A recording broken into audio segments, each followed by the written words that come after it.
ನಿಮ್ಮೆಲ್ಲರಿಗೂ ಶುಭ ಮುಂಜಾನೆ. ಈ ದಿನದ ದೇವರ ವಾಕ್ಯವನ್ನ ನೋಡೋಣ ಪ್ರಿಯರೇ. ಮತ್ತಾಯನು ಬರೆದಂತ ಸುವಾರ್ತೆ 7ನೇ ಅಧ್ಯಾಯದ 7 ಮತ್ತು 8ನೇ ವಾಕ್ಯ. ಸಾಮಾನ್ಯವಾಗಿ ನಿಮಗೆಲ್ಲರಿಗೂ ಕೂಡ ಈ ವಾಕ್ಯ ಬಾಯಿಪಾಠವಾಗಿ ಬರುವಂತದ್ದಾಗಿದೆ. ದೇವರ ವಾಕ್ಯದಲ್ಲಿ ನಾವು ಕಾಣುತ್ತೇವೆ, ಬೇಡಿಕೊಳ್ಳಿರಿ ನಿಮಗೆ ದೊರೆಯುವುದು, ಹುಡುಕಿರಿ ನಿಮಗೆ ಸಿಕ್ಕುವುದು, ತಟ್ಟಿರಿ ನಿಮಗೆ ತೆರೆಯುವುದು. ಯಾಕೆಂದರೆ ಬೇಡಿಕೊಳ್ಳುವ ಪ್ರತಿಯೊಬ್ಬನೂ ಹೊಂದುವನು, ಹುಡುಕುವವನಿಗೆ ಸಿಕ್ಕುವುದು, ತಟ್ಟುವವನಿಗೆ ತೆರೆಯುವುದು. ಹೌದು ಪ್ರಿಯರೇ, ದೇವರ ವಾಕ್ಯವು ಹೇಳಿದ ಹಾಗೆ ಬೇಡಿಕೊಳ್ಳಿರಿ ನಿಮಗೆ ದೊರೆಯುವುದು. ದೇವರ ಬಳಿಯಲ್ಲಿ ನಾವು ಬೇಡಿಕೊಳ್ಳುವಾಗ ಖಂಡಿತವಾಗಿಯೂ ದೇವರು ಅದನ್ನ ಕೊಡುವಂತದ್ದಾಗಿದ್ದಾರೆ. ಯಾಕಂದ್ರೆ 8ನೇ ವಾಕ್ಯದಲ್ಲಿ ನಾವು ನೋಡ್ತೇವೆ, ನೋಡಿ, ಬೇಡಿಕೊಳ್ಳುವಂತಹ ಪ್ರತಿಯೊಬ್ಬನು ಹೊಂದುವನು.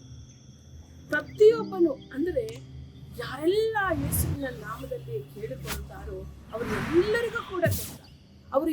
ದೇವರು ಯಾರನ್ನು ಕೂಡ ನೀನು ಹೀಗೇನೆ ಹಾಗೆ, ನೀ ಇದಕ್ಕೆ ಸಂಬಂಧಪಟ್ಟವನು ಅದಕ್ಕೆ ಸಂಬಂಧಪಟ್ಟವನು, ನೀವೊಬ್ಬ ಪಾಪಿ ನೀವೊಬ್ಬ ಪರಿಶುದ್ಧವಂತನು, ಈ ರೀತಿಯಾದಂತಹ ಒಂದು ವ್ಯತ್ಯಾಸಗಳನ್ನ ಮಾಡದ ಹಾಗೆ ಯಾರಾದ್ರೂ ಕೂಡ ಪ್ರತಿಯೊಬ್ಬೊಬ್ಬರು ಯಾರಾದರೂ ಯೇಸುವಿನ ನಾಮದಲ್ಲಿ ಬೇಡಿಕೊಳ್ಳುವಾಗ ಹೊಂದಿಕೊಳ್ಳುತ್ತಾನೆ ಪ್ರಿಯರೇ. ಆದುದರಿಂದ ಈ ಕಾರ್ಯಕ್ರಮ ನೋಡುತ್ತೀವಂತ ನೀವು ಯಾರಾಗಿದ್ದರೂ ಸರಿ, ಯೇಸುವಿನ ನಾಮದಲ್ಲಿ ನಿಮಗೇನು ಬೇಕೋ ನೀವು ಬೇಡಿಕೊಳ್ಳ್ರಿ, ಆತನು ಅದನ್ನು ಕೊಡುವಂತವನಾಗಿದ್ದಾನೆ.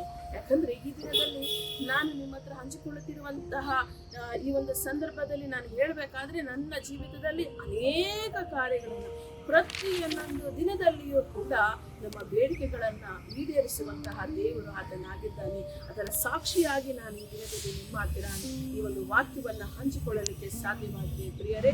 ಆದುದರಿಂದ ಬೇಡಿಕೊಳ್ಳ್ರಿ, ಆಗ ಬೇಡಿಕೊಳ್ಳುವಂತಹ ಪ್ರತಿಯೊಬ್ಬನು ಕೂಡ ಹೊಂದಿಕೊಳ್ಳುತ್ತಾನೆ. ಈ ದಿನ ನಾವು ಪ್ರಾರ್ಥನೆ ಮಾಡೋಣ. ಸ್ತೋತ್ರ ಸ್ವಾಮಿ, ನಿನ್ನ ವಾಕ್ಯ ಹೇಳಿರುವ ಹಾಗೆ ಬೇಡಿಕೊಳ್ಳಿ ನಿಮಗೆ ಸಿಕ್ಕುವುದು ಎಂಬುದಾಗಿ ಹೇಳಿದ್ದೀರಾ ಕರ್ತನೆ. ಬೇಡಿಕೊಳ್ಳುವಂತಹ ಪ್ರತಿಯೊಬ್ಬನು ಹೊಂದುವನು ಎಂಬುದಾಗಿ ಹೇಳಿದ್ದೀರಾ. ಅದೇ ಪ್ರಕಾರವಾಗಿ ಯಾರೆಲ್ಲ ಕರ್ತನೆ ಈ ಒಂದು ಸಮಯದಲ್ಲಿ ಅಪ್ಪ ಪ್ರಾರ್ಥನೆ ಮಾಡ್ತಿದ್ದಾರೋ, ಏನೆಲ್ಲ ಬೇಡಿಕೊಳ್ತಿದ್ದಾರೋ ಅಪ್ಪ, ಅವ್ರಿಗೆ ಬೇಕಾಗಿರುವಂತಹ ಆರೋಗ್ಯವಾಗಿರಬಹುದು, ಹಣಕಾಸಿನ ಸಮಸ್ಯೆಯಿಂದ ಬಿಡುಗಡೆಯಾಗಿರಬಹುದು ಕರ್ತನೆ ಅಪ್ಪ, ಕಷ್ಟಗಳಿಂದ ಬಿಡುಗಡೆಯಾಗಿರಬಹುದು, ಕಣ್ಣೀರಿನಿಂದ ಬಿಡುಗಡೆಯಾಗಿರಬಹುದು, ಅವರ ಸಮಸ್ಯೆಗಳಿಗೆ ಉತ್ತರ ಆಗಿರಬಹುದು ಕರ್ತನೆ. ಏನೆಲ್ಲ ಪರಿಸ್ಥಿತಿಯಲ್ಲಿ ಅವರು ನಿನ್ನನ್ನು ಬೇಡಿಕೊಂಡಿದ್ದಾರೋ ಆ ಎಲ್ಲಾ ಪರಿಸ್ಥಿತಿಗಳಲ್ಲಿ ನೀವು ಕರ್ತನೆ ಅವರಿಗೆ ಉತ್ತರವನ್ನ ಕೊಟ್ಟು ಅವರಿಗೆ ಅವರು ಬೇಡಿಕೊಂಡದ್ದನ್ನ ಕೊಟ್ಟು ಸಂತೋಷ ಪಡಿಸಬೇಕಾಗಿ ಯೇಸು ಕ್ರಿಸ್ತನ ನಾಮದಲ್ಲಿ ಪ್ರಾರ್ಥಿಸಿ ಬೇಡಿ ಹೊಂದಿದ್ದೇನೆ ಕರ್ತನೆ.